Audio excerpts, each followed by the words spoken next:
Okay, so I'm going to show you a stretch for the QL, so your Quadratus Lumborum. So this muscle is in your lower back. So if there's a soft tissue related lower back discomfort, then this muscle is probably involved. It's quite deep, attaches to the lumbar spine, posterior iliac crest in the last rib, and it's notoriously difficult to stretch kind of the whole movements with it because it does a few things. Classically, people might be doing these type of side stretches, which will catch it to a point, but it just won't catch all the aspects of it. So there's going to be 3 movements to this stretch. So the setup, first thing, so we're going to have a bent knee.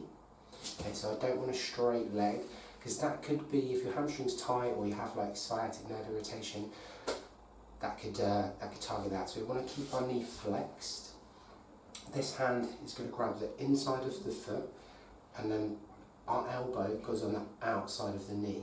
And this is just to create a bit of stability here so this leg doesn't go out. Okay, so inside of the foot, and then the arm comes around the outside of the knee. Our opposite knee needs to be as flat to the floor as possible. So we can use this hand to keep it down, keep that pressure down. What you might find sometimes is your knee doesn't want to go down. So that's going to be a mobility issue within the hip, and that's going to need work on.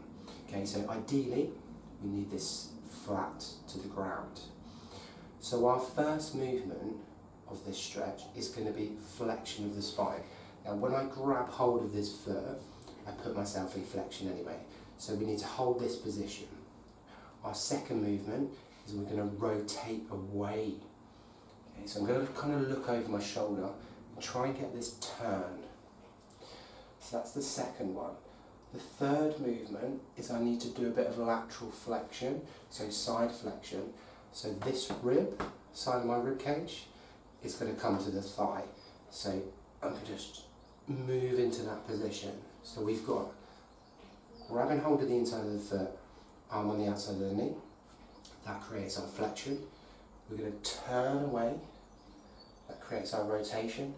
And then we're going to slowly bring the torso towards our thigh, and we're going to hold that position for 30 seconds to a minute.